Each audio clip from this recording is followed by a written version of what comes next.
தேமுதிகவினுடைய தலைவருமான கேப்டன் விஜயகாந்த் அவர்களுடைய மறைவுக்கு தொடர்ந்து நிறைய திரைத்துறையினரும் அரசியல் தலைவர்களும் அஞ்சலி செலுத்திட்டு வராங்க. இந்த நிலையில தான் நடிகர் வடிவேலு அவர்கள் ஏன் அஞ்சலி செலுத்த நேரில் வரல, ஒரு இரங்கல் செய்தி கூட ஏன் தெரிவிக்கல அப்படின்னு பலரும் கோபமாக சோசியல் மீடியாக்கள்ல கேள்விகளும் எழுப்பிட்டு இருக்காங்க.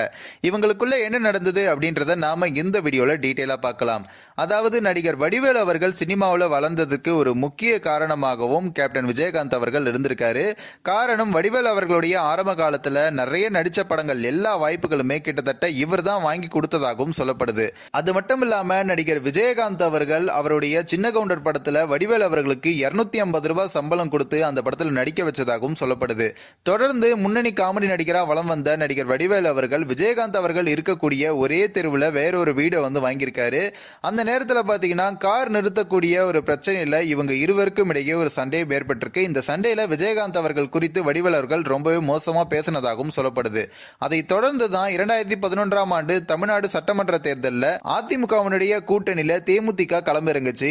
அதே பக்கம் திமுகவினுடைய பிரச்சார மேடையில வடிவேலு அவர்கள் களமிறக்கப்பட்டாரு. அந்த நேரத்தில் விஜயகாந்த் அவர்கள் குறித்து ரொம்பவே மோசமாகவும் பேசியிருந்தாரு.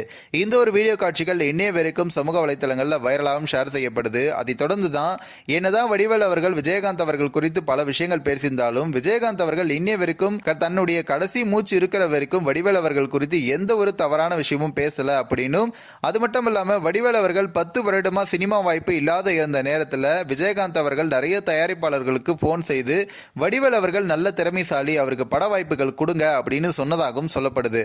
இப்படி விஜயகாந்த் அவர்களுடைய மறைவுக்கு அது மட்டும் இல்லாம கமலஹாசன் அவர்கள் இந்த ஒரு திரைத்துறையினர் மறைவுக்கும் போகாம இருந்தவர் இப்ப விஜயகாந்த் அவர்களுடைய மறைவுக்கு நேரில் சென்று அஞ்சலி செலுத்தியிருக்காரு.